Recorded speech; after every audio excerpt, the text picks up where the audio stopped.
यीशु के नाम पर आप सभी लोगों को मेरा प्यार भरा नमस्कार।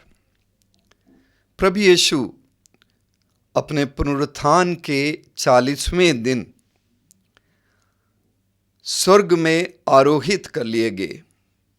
जाते जाते उन्होंने अपने शिष्यों को यह आदेश दिया कि वे यरूशलेम शहर में ही रहकर तब तक प्रार्थना में लगे रहें जब तक वे पवित्र आत्मा से संपन्न न हो जाएं।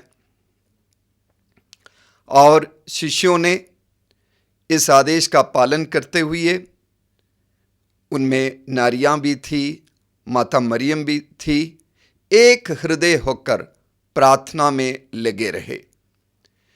पेंतकोस्त पर्व के दिन अचानक उन्हें आंधी जैसी आवाज सुनाई दी। उन्हें एक प्रकार की आग दिखाई पड़ी जो जीभों में विभाजित होकर उनमें से हर एक के ऊपर ठहर गई, और वे इस तरह पवित्र आत्मा की कृपाओं से भरपूर हो गए। पवित्र आत्मा उनमें उतर आए और वे बदल गए। वे भिन्न भिन्न भाषाएं बोलने लगे। यही कलीसिया की शुरुआत है। जो अनपढ़, अज्ञानी, गंवार शिष्य थे, वे अचानक बदल गए और ज्ञानी वक्ता बन गए, और प्रभु यीशु के नाम पर वे चिन्ह और चमत्कार दिखाने लगे। जब पवित्र आत्मा हमें प्रवेश करता है, हमारा जीवन बदल जाता है। हमारी सोच, हमारी समझ, हमारा दृष्टिकोण, हमारी कार्यशैली, हमारी जीवन शैली, सब कुछ बदल जाता है। सबसे बड़ी बात है कि हम में मानवीयता या इंसानियत भर जाती है। ईश्वर ने अन्य प्राणियों की तुलना में हम मानव को सामाजिक प्राणी के रूप में सृष्टि किया है।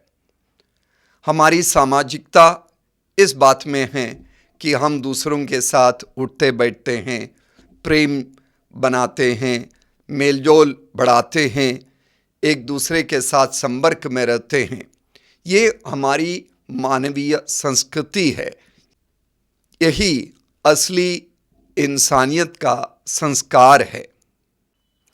अक्सर हम देखते हैं कि हम इंसान जैसे बड़े होते जाते हैं, हमारे अंदर अहंकार, स्वार्थ, लालच आदि बुराइयां प्रवेश कर जाती हैं।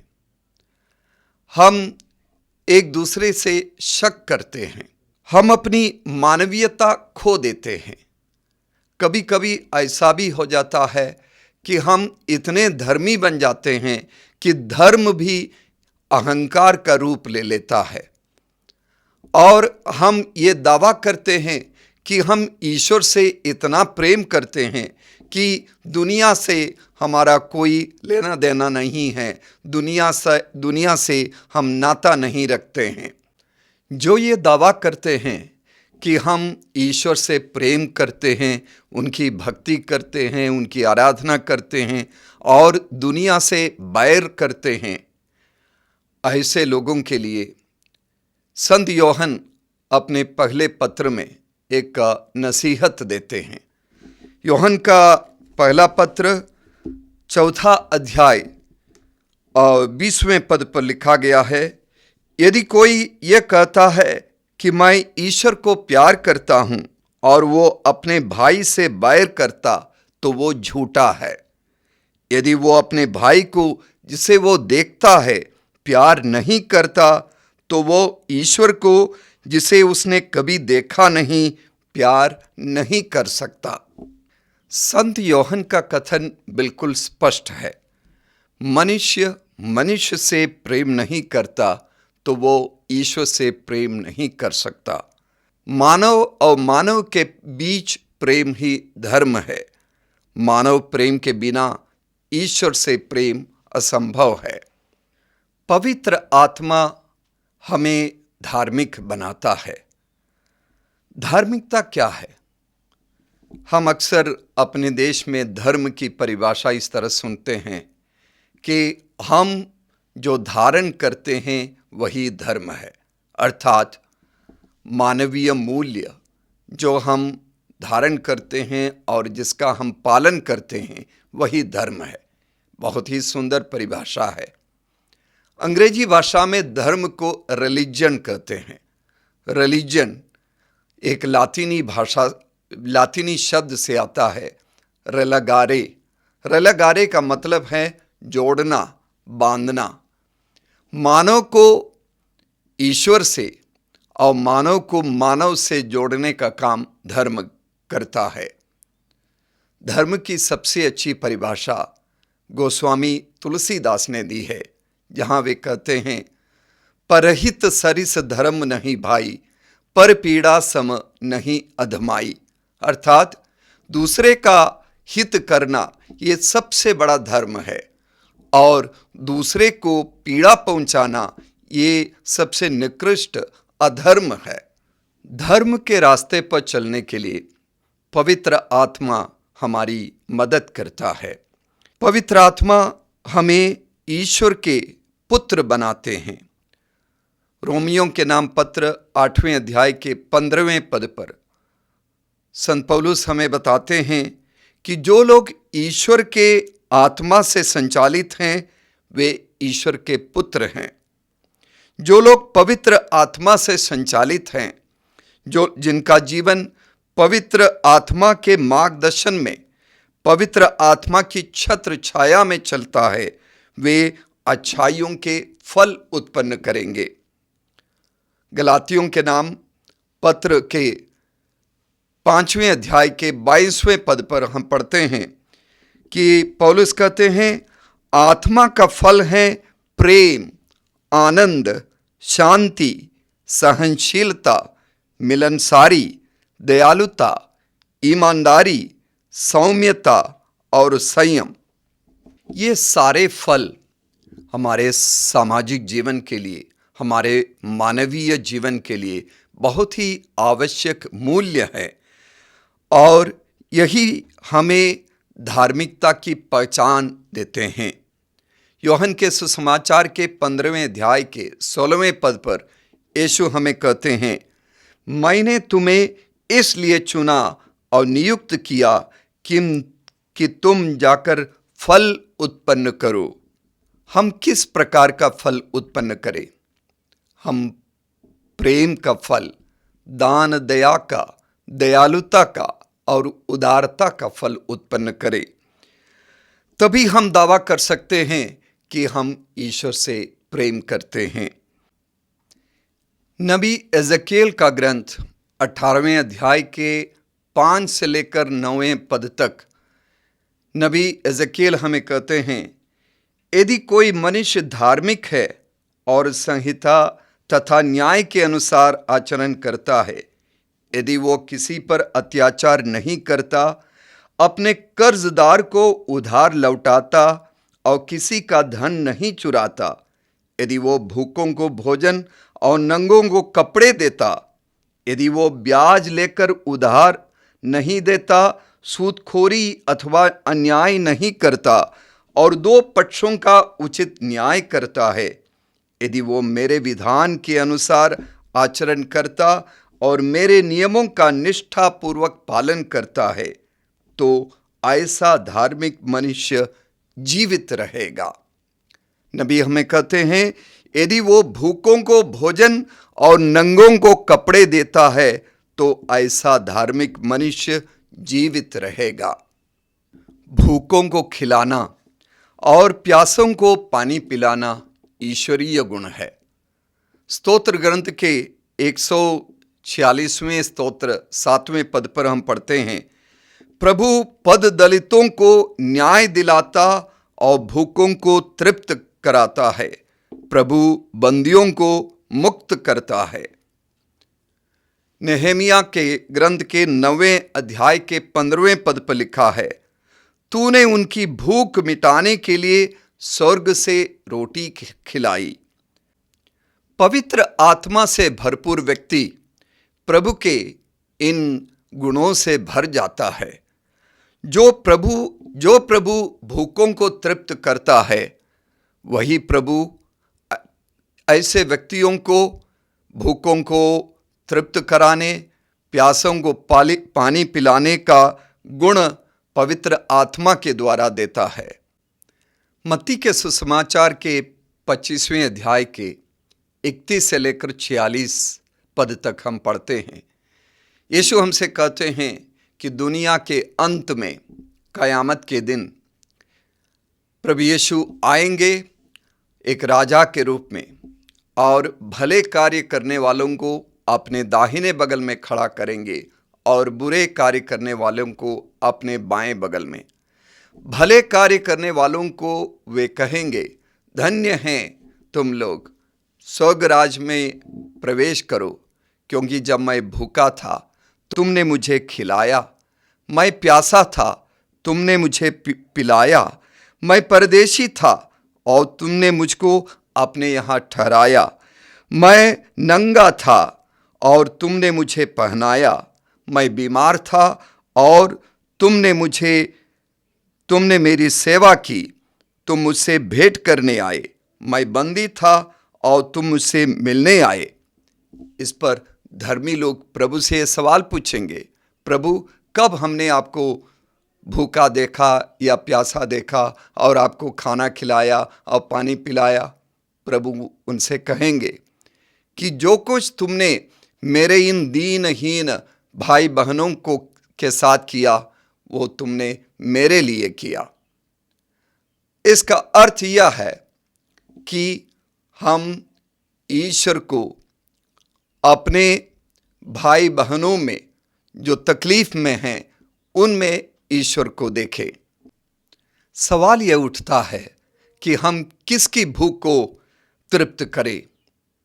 अक्सर लोग कहते हैं कि हमारी प्राथमिकता यह होनी चाहिए कि हम अपनों की भूख को तृप्त करें, अपने लोगों की मदद करें, अपने समुदाय के लोगों की, अपने जाति के लोगों की, अपने धर्म के लोगों की हम मदद करें। लेकिन अपना कौन है, पराया कौन है, ये सवाल भी उठता है। प्रभु की भक्ति करते वक्त हम वास्तविक भक्ति से कभी कभी भटक जाते हैं। हमारे अंदर अहंकार की भावना आ सकती है और अक्सर यह एक सामुदायिक अहंकार का रूप ले लेता है, जिसे हम सांप्रदायिकता कहते हैं। इतिहास इस बात का गवाह है कि इस दुनिया में बहुत सारे युद्ध धर्म के नाम पर लड़े गए, बहुत सारी हिंसाएं हुई, बहुत सारी हत्या धर्म के नाम पर हुई है। धर्म के नाम पर नफरत और घृणा फैलाया जाता है। जो धर्म नफरत, हिंसा, अत्याचार करता है, वो धर्म नहीं, वो अधर्म है। सूक्त ग्रंथ के 25वें अध्याय के 27वें पद पर यह लिखा हुआ है, यदि तुम्हारा शत्रु भूखा है तो उसे खिलाओ, यदि वो प्यासा है तो उसे पिलाओ। बिना भेदभाव किए अपने भाइयों और बहनों को, परिचितों और अपरिचितों को, मित्रों और शत्रुओं को की देखभाल करने वाला, दया और प्रेम करने वाला व्यक्ति ही ईश्वर से प्रेम करता है। वही पवित्र आत्मा के कृपा से भरपूर है, वही पवित्र आत्मा के फल से भरपूर है और पवित्र आत्मा के द्वारा संचालित जीवन जीता है। पुराने नियम में हम तोबित ग्रंथ में तोबित नामक व्यक्ति के बारे में पढ़ते हैं। वो तोबित एक धर्मी व्यक्ति था और अपने पड़ोस के भूखों को वो भोजन खिलाता था, नंगों को कपड़े पहनाता था, मुर्दों को सम्मानजनक तरीके से दफनाता था। कुछ दिनों पहले मैंने सूरत शहर के अब्दुल नामक व्यक्ति के बारे में सुना था। अब्दुल पिछले 25 वर्षों से अपने शहर और आसपास के इलाके के लोग अज्ञात लोग जब मर जाते हैं, उनकी लाशों को लेकर दफनाते हैं, उनकी अंत्येष्टि कराते हैं, चाहे वो मुसलमान हो या हिंदू हो या किसी भी धर्म के हो।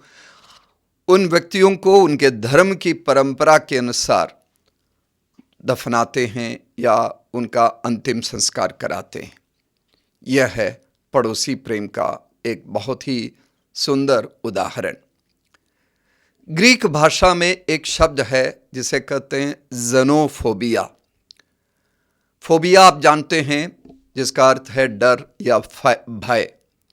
ज़ेनोस एक दूसरा शब्द है जिसका मतलब है अपरिचित लोग या पराये लोग, स्ट्रेंजर्स।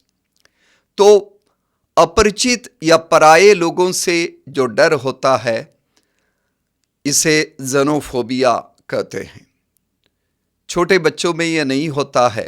इंसान जैसे जैसे बड़े होते हैं, वो पराये लोगों से, अपरिचित लोगों से ज़्यादा डरने लगता है। आज के दौर में परभीति या पराये का डर बहुत ज़्यादा हम देख रहे हैं, जिसकी वजह से दूसरे की मदद करने में लोग हिचकिचाते हैं। एक बार एक ज्ञानी नवयुवक यीशु के पास आए। लूकस के सुसमाचार के 10वें अध्याय के 29 से लेकर वचन में कहा गया है, प्रभु यीशु से उस नौजवान ने सवाल पूछा, मेरा पड़ोसी कौन है? इसके जवाब में यीशु ने वो सुंदर दृष्टांत सुनाया सामरी के बारे में। एक यहूदी था जो यात्रा पर निकला था, वो लूटा गया और उसके पास से गुजरने वाले लोग उसी के धर्म, उसी के समुदाय के लोग थे। लेकिन अंत में वो सामरी आता है जो अन्य धर्म का है, अन्य समुदाय का है, जिसके साथ यहूदी लोग गलत व्यवहार करते थे। इसके बावजूद उस सामरी ने उस यहूदी की मदद की, उसकी सेवा शुश्रूषा की और उसे सराय में पहुंचा दिया। उसकी ज़रूरत, उसके इलाज के लिए जो भी खर्च की ज़रूरत थी, सब कुछ उसने दिया। अंत में यीशु अपने शिष्यों को, अपने श्रोताओं से ये सवाल पूछते हैं कि तुम लोग बोलो, इनमें से पड़ोसी कौन है? तो वे जवाब देते हैं, पड़ोसी वो है जिसने उस यहूदी की मदद की। इस दृष्टांत के द्वारा प्रभु यीशु हमें यह संदेश देते हैं कि पड़ोसी वो नहीं जो हमारे बगल में रहता हो, पड़ोसी वो नहीं जो हमारे धर्म, जाति या समुदाय का हो, पड़ोसी वो नहीं जिससे हम परिचित हैं, लेकिन सच्चा पड़ोसी वो है जो दूसरे के दिल के दर्द को महसूस करता हो, दूसरे के मदद के लिए आगे बढ़ता हो, दूसरे की सहायता करने के लिए हिम्मत दिखाता हो। कोरोना महामारी के इन दिनों हम सुन रहे हैं, देख रहे हैं कि बहुत सारे लोग कष्ट में हैं, तकलीफ में हैं। बहुत सारे लोग सड़कों पर पैदल चल रहे हैं, साइकिल से हज़ारों किलोमीटर दूर चले आ रहे हैं, रिक्शा से चल रहे हैं, ऑटो रिक्शा से चल रहे हैं, ट्रकों में भरकर चले आ रहे हैं। इनकी मदद कौन करता है? इनकी मदद वे नहीं करते हैं जिनके पास मदद के लिए उचित मात्रा में संसाधन है, लेकिन उनकी मदद वे करते हैं जिनके अंदर इनके दर्द के प्रति संवेदनशीलता है, इनके दर्द की अनुभूति है, वे आगे बढ़कर मदद करते हैं। दुख की बात है कि ऐसे लोगों की संख्या कम है। जो पवित्र आत्मा से संचालित हैं, वे ही ऐसा पुनीत कार्य करते हैं। पवित्र आत्मा के द्वारा संचालित एक महान व्यक्ति के बारे में हम सभी परिचित हैं।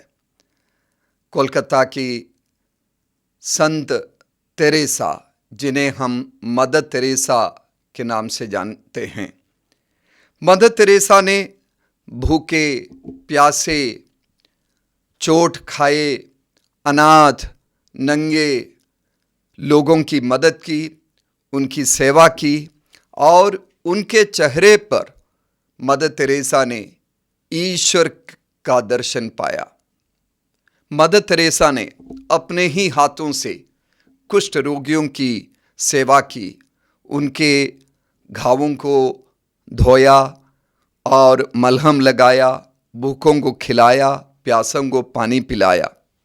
एक बार मदर तेरेसा ने भूख के बारे में, गरीबी के बारे में कहा, being unwanted, unloved, uncared for, forgotten by everybody, I think that is a much greater hunger, a much greater poverty than of the person who has nothing to eat.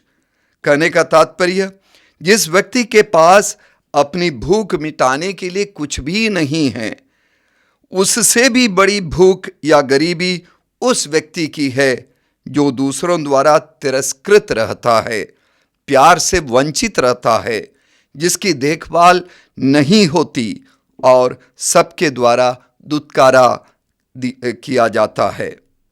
Mother Teresa अपने अनुभव से एक घटना सुनाती है कि एक बार उन्होंने सुना कि मदर हाउस के बगल में, पड़ोस में एक परिवार है जहां बच्चे कुछ दिनों से भूखे हैं। मदर ने रसोई से कुछ खाने की चीज़ें ली और उस परिवार में गई और उन्हें खिलाने का प्रयास किया। सबके, एक विधवा स्त्री थी, उनके कुछ बच्चे थे, वे 4-5 दिनों से भूखे थे। और जैसे ही उन्होंने भोजन को परोसा, उस महिला ने उसमें से कुछ हिस्सा ले लिया और मदर ने पूछा, ये क्यों अलग कर रही हो? तो बोली कि मेरे बगल में एक और औरत है जो भूख में है, तकलीफ में है, मैं उन्हें पहले खिलाती हूँ, उसके बाद यहाँ खाना खाएंगे। तो यही है वास्तविक प्रेम जो पवित्र आत्मा द्वारा संचालित व्यक्तियों को प्राप्त है। केरल के मणिमला नामक गांव में कोरोना महामारी के पिछले दिनों एक पुलिस सिपाही अपना एक अनुभव बताता है। उस पुलिस को फ़ोन से यह संदेश मिला, अप्पू नामक एक बुजुर्ग व्यक्ति ने फ़ोन किया, बोला कि मैं मुख्यमंत्री के राहत कोष में कुछ पैसा जमा करना चाहता हूं और मेरी मदद करिए। इस पुलिस ने उन्हें कुछ दिशा निर्देश दिया, कहाँ जाकर जमा करना है। उस आदमी ने कहा, क्षमा करिएगा, मैं 74 साल का बुजुर्ग हूँ और विकलांग हूँ, घर से बाहर नहीं जा पाऊँगा, इसलिए आप मेरी मदद करेंगे तो बड़ी कृपा होगी। तो उस पुलिस व्यक्ति उनके पास जाते हैं और काफ़ी दूर था उनका घर और एक पहाड़ के ऊपर था एक छोटा सा घर। और उस घर में प्रवेश करते हैं तो पहले उनकी उस घर की माता से उनकी मुलाकात होती है और वो स्वयं विकलांग है, लंगड़ के चलती है, ठीक से चल नहीं पाती। तो वो पुलिस को अंदर ले जाती है और जैसे वो अंदर प्रवेश करते हैं तो उनका स्वागत होता है और बगल में एक खाट पर अप्पू नामक वो व्यक्ति पड़ा हुआ है, 74 साल का आदमी, बिल्कुल दुबला पतला क्षीण शरीर लेकर वो पड़ा हुआ है, लेटा हुआ है।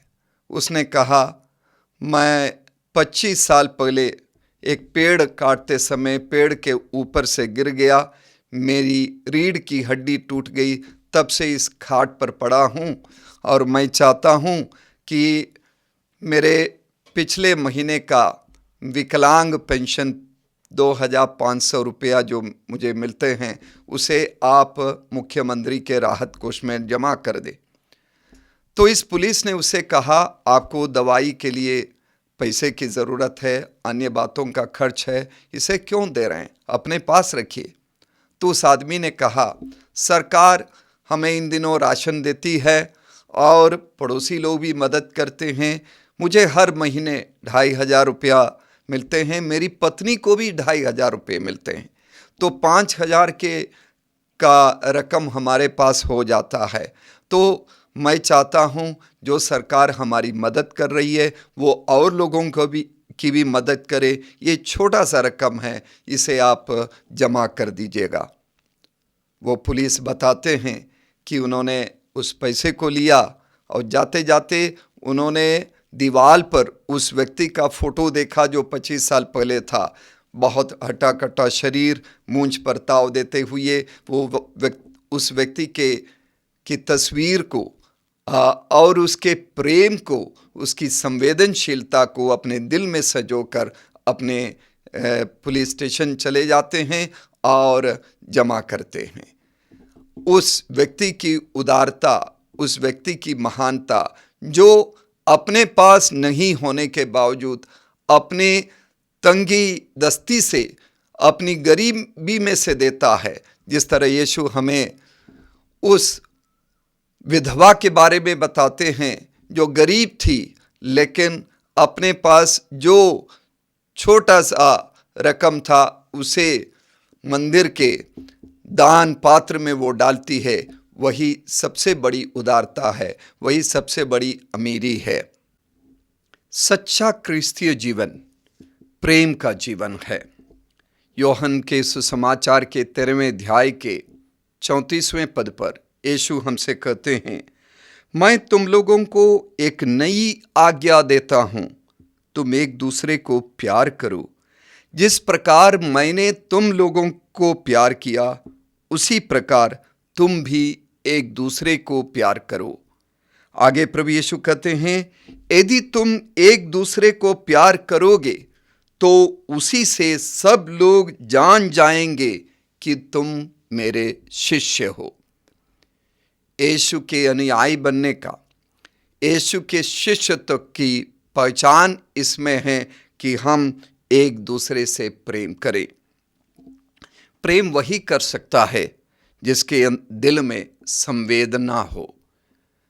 संवेदनशीलता एक बहुत ही अच्छा मानवीय गुण है। दूसरे के हृदय की भाषा को सुनने की क्षमता को संवेदनशीलता कहते हैं।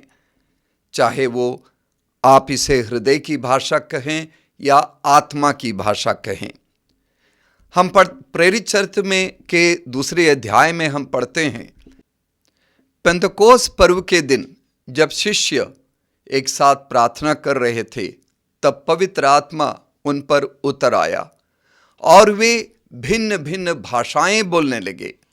प्रेरित चरित्र के 2 अध्याय के 6वें पद पर लिखा है कि बहुत से लोग उन शिष्यों की आवाज सुनकर एकत्र हो गए। वे विस्मित थे क्योंकि हरेक अपनी अपनी भाषा में शिष्यों को बोलते सुन रहा था। अलग अलग देशों के लोग अपनी अपनी भाषा में, अपनी अपनी जन्मभूमि की भाषा में शिष्यों की बात सुन रहे थे। पवित्र आत्मा की भाषा प्रेम की भाषा है। एक बार पवित्र आत्मा हमारे अंदर प्रवेश कर लेते हैं, जब हम पवित्र आत्मा द्वारा संचालित जीवन जीने लगते हैं, तब हम एक दूसरे की ज़रूरत को, इच्छाओं को अपने दिल में अनुभव कर लेते हैं और हम हृदय की भाषा सुन पाते हैं। हेलन केलर के बारे में आपने सुना होगा। हेलन केलर बचपन से न सुन पाती थी, न बोल पाती थी, न देख पाती थी, लेकिन उसके जीवन में ऐसा परिवर्तन आया एक शिक्षिका के माध्यम से कि हेलन केलर मात्र स्पर्श के माध्यम से दूसरों के से बात करने लगी और अंधी रहते हुए, बहरी और गूंगी रहते हुए भी उसने पढ़ाई की। यूनिवर्सिटी में दाखिला लिया, बहुत सी किताबें लिखी और उनके मार्गदर्शन पर विकलांगों के लिए एक परंपरा बनी, पढ़ाई की और बहुत सारे लोग आगे बढ़ गए। चूंकि हेलन केलर पवित्र आत्मा से संचालित जीवन जीती थी, वो हृदय की भाषा जानती थी। हृदय की भाषा में मात्र स्पर्श से सब कुछ का संचार कर सकती थी। पिछले दिनों मैं स्मिता नामक एक ऐसी लड़की से परिचित हो गया जो हेलन केलर की तरह बचपन से, जब वो 6 महीने की थी तब उसके माता पिता को पता चला कि वो बोल नहीं सकती है, ना ही सुन सकती है। वो देख सकती थी, लेकिन 1 साल पूरा होने के पहले ही उसकी दृष्टि भी चली गई, आँख की रोशनी चली गई। लेकिन स्मिता भाग्यशाली थी कि मुंबई में हेलन केलर इंस्टीट्यूट में उसकी पढ़ाई हुई और उसने 10वीं की पढ़ाई पूरा करने के बाद गांव आई। वो ना बोल सकती है, ना देख सकती है, ना सुन सकती है। इसके बावजूद इसे एक डांस टीचर ने उसे शास्त्रीय नृत्य सिखाया और वो बहुत ही सुंदर तरीके से वो लड़की नृत्य करती है और बहुत अच्छा संदेश देती है अपने नृत्य के माध्यम से। चूंकि वो हृदय की भाषा सुन पाती है और बोल भी पाती है अपने शरीर के उस भाव भंगिमाओं के माध्यम से। कुछ वर्ष पूर्व मैं बनारस में किरण सेंडर नामक विकलांग विद्यालय में 1 सप्ताह मैंने बिताया था। वहाँ पर हॉस्टल में एक बच्चा था जिसका नाम राजू है। राजू भी न सुन सकता है, न बोल सकता है। वो उसका शरीर भी बिल्कुल विकलांगता का शिकार हुआ है और वो व्हीलचेयर में बंधा हुआ है। बाकी विकलांग बच्चे, जब उनमें से कोई लूला है, कोई लंगड़ा है, कोई पोलियो पेशेंट है, वे जब विद्यालय की ओर सुबह जाते हैं तो सारे बच्चे राजू से विदा लेते हैं और कोई उसे छू लेते हैं, कोई उसको मुस्कुरा कर दिखाता है, लेकिन सबको जवाब में राजू मुस्कुरा कर जवाब देता है। वो नहीं बोल पाता है, न देख सकता है, न सुन सकता है, लेकिन हृदय की भाषा समझ लेता है और उसके साथ रहने वाले सारे बच्चे हृदय की भाषा में बोलते हैं। यही वास्तव में पवित्र आत्मा द्वारा संचालित जीवन की विशेषता है कि हम पवित्र आत्मा की भाषा, हृदय की भाषा को सुने, समझे और बोले। लॉकडाउन के इस दौर में हम सुनते हैं कि बहुत सारे ऐसे लोग हैं जो एक दूसरे से मदद पाएं, जो एक दूसरे की भाषा नहीं जानने के बावजूद मदद में आगे बढ़ते हैं और एक दूसरे की तकलीफ को समझते हैं। पवित्र आत्मा, जिन्हें हम सहायक कहते हैं और जिन्हें हम सलाहकार कहते हैं, जो हमें सांत्वना देता है, जो हमारा मार्गदर्शन करता है, जब पवित्र आत्मा हमारे अंदर प्रवेश कर लेता है, जब हम पवित्र आत्मा से संचालित जीवन जीते हैं, तब हम एक दूसरे की मदद के लिए आगे बढ़ेंगे। कोरोना महामारी के इन दिनों हम लोगों ने अनुभव किया कि हम पहले अपने आप को मानव, अपने आप को शक्तिशाली समझते हैं और सबसे ज्ञानी समझते हैं। अन्य जीव जंतुओं की तुलना में हम सबसे बड़े ताकतवर हैं, लेकिन एक सूक्ष्म विषाणु के सामने, जिसका वजन कहते हैं कि नैनोग्राम है, बहुत ही सूक्ष्म है, उससे हम डरने लगे हैं। हमें अनुभव हो रहा है कि हमारे अंदर उस सूक्ष्म विषाणु को हराने की ताकत नहीं है, प्रतिरोधक शक्ति नहीं है। लेकिन मेरे प्रिय भाइयों बहनों, मैं ये कहना चाहता हूँ कि जो व्यक्ति पवित्र आत्मा के द्वारा संचालित जीवन जीता है, उसके अंदर किसी भी महामारी को, किसी भी बुराई को, किसी भी कठिन समय को और बीमारी को भी हराने की प्रतिरोधक शक्ति है। वो प्रतिरोधक शक्ति हमारे प्रेम में है, हमारी आपसी एकता में है, हमारी दयालुता में है, उदारता में है, दान धर्म में है। इस शक्ति का एहसास करिए और ईश्वर की कृपा के माध्यम से आपसी प्रेम के जीवन को जीने का संकल्प ले। आज से लेकर पेंतकोस्त पर्व तक हम लगातार प्रार्थना करें पवित्र आत्मा की कृपाओं से भरपूर हो जाने के लिए, ताकि हमारा जीवन सार्थक जीवन हो, फल उत्पन्न करने वाला जीवन हो, प्रेम के फल को उत्पन्न करने वाला, दयालुता के फल को उत्पन्न करने वाला जीवन हो। आइए हम प्रार्थना करें। हे सर्वशक्तिमान प्रेमी पिता ईश्वर, हम तुझसे प्रार्थना करते हैं। हे प्यारे प्रभु यीशु, हम तुझसे प्रार्थना करते हैं जिस तरह तूने हमें वादा किया कि तू पवित्र आत्मा को हमारे पास भेजेगा। हे प्यारे प्रभु यीशु, अपने पवित्र आत्मा को हम सब में उतार दे। हे पवित्र आत्मा, हमें उतरा, हमें हे जीवित परमेश्वर के आत्मा हमें मोड़ दे, हमें तोड़ दे, हमें बदल दे, हमें पिघला दे और दूसरों के कार्य में, तेरे प्रेम के कार्य में हमें लगा दे। हे पवित्र आत्मा, हमारे जीवन को परिवर्तित कर, ताकि हम अपनी जिम्मेदारी को समझें और ईश्वर से प्रेम हम करें, एक दूसरे से प्रेम के माध्यम से। हम सबको बल दे कि हमारी संवेदनशीलता को जागृत कर दे, हम दूसरों के हृदय की भाषा को समझें और उन तक हिम्मत के साथ आगे बढ़े। हे पवित्र आत्मा, अपने फल को हमें दे।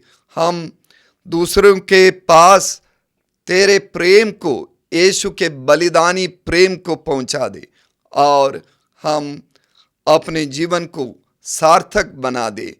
हाँ, जो दायित्व तूने हमें सौंपा है हे परमपिता परमेश्वर, उस दायित्व को हम पूरा कर सके, उसका निर्वहन कर सके, प्रेम कर सके। प्रेम, तू प्रेम है, तेरे प्रेम का अनुभव करते हुए तेरे प्रेम में हम समाहित हो जाएं। ऐसी प्रार्थना हम तुझसे करते हैं हमारे प्यारे प्रभु यीशु के द्वारा। आमीन।